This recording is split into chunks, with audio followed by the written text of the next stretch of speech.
Good morning po. Tayo po'y mag-aral ng salita ng Diyos. Hebrews 11:1. Ang pananampalataya ay pagtitiwala na mangyayari ang ating inaasahan at katiyakan sa mga bagay na hindi nakikita. Our confidence in God, part 2 po ito ng pag-aaral natin yesterday, understanding faith.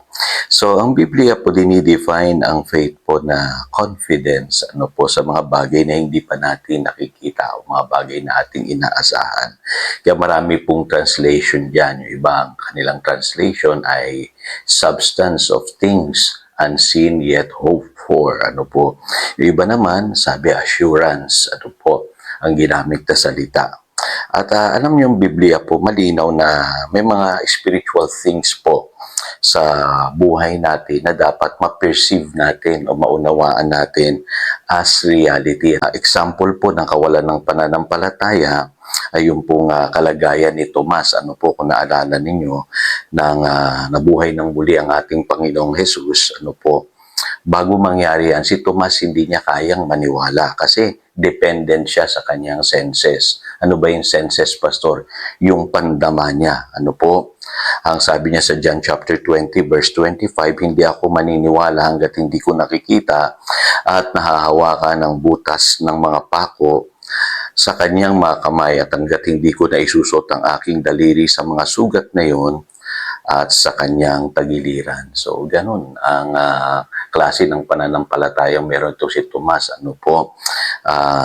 Ito ay dependent sa mga bagay na nakikita. Marami sa atin ganun Maliban makakita ako ng ebidensya, Pastor, saka na lang ako maniniwala. Kaya alam niyo, sabi ng Panginoon sa kanya sa John chapter 20 verse 29, sinabi sa kanya ni Jesus, naniniwala ka na ba dahil nakita mo ako? Mapalad ang mga naniniwala kahit hindi nila ako nakita. So ang faith po is spiritual things perceived as reality. Hindi pa nangyayari, kailangan paniwalaan mo na kahit wala kang nakikita na ebidensya. Kailangan kang maniwala. Kaya mapapansin nyo, maging sa sermon ng Panginoong Jesus, yung kauna-unahan niyang sermon sa Matthew chapter 6. Chapter 6 verse 25, kaya sinasabi ko sa inyo, huwag kayong mabalisa. Sabi diyan, take no anxious thoughts. Kasi ang tao mabilis mabalisa. Bakit? Kasi nakasalalay yung kanyang paniniwala sa mga sitwasyon sa buhay. Kaya mahirap para sa tao maniwala, lalo na kapag ang problema mo mga bagay na material na, mga pangangailangan mo sa buhay, at yung mga bagay na minsan akala mo imposible nang tagpuin ng Panginoon. Katulad ng kung ikay may sakit, may mabigat na problema sa iyong kalusugan, mas madali sa atin ang umasa sa kayang gawin ng tao kesa sa kayang gawin ng Diyos. Kaya nababalisa tayo. Nababalisa tayo sa ating mga pangangailangan. At naintindihan natin yesterday yung highest form of faith. Yan po'y pananalig based sa salita ng Diyos. Pero yung pinakamababang antas ng pananampalataya na meron ng tao ay yung pong nagtitiwala siya sa kanyang senses, sa kanyang pandama, sa kanyang sitwasyon sa buhay o sa kanyang mga pangangailangan.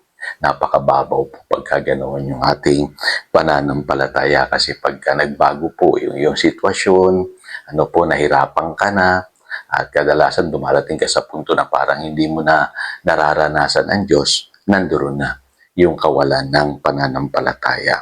Kaya may kwento po sa Mark chapter 9 verses 16 hanggang 27 may isa pong ama na yung kanyang anak po ay inaalihan ng masamang espiritu.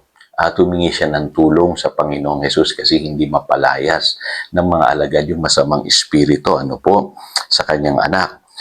Doon po sa Mark chapter 9 verse 23, binanggit ng Panginoong Hesus yung napakahalagang statement. Kaya sabi niya, kung may magagawa ako, tanong ni Jesus, mangyayari ang lahat sa sino mang may pananampalataya. So makikita nyo, pinagdiinan ng Panginoong Hesus yung statement na yun.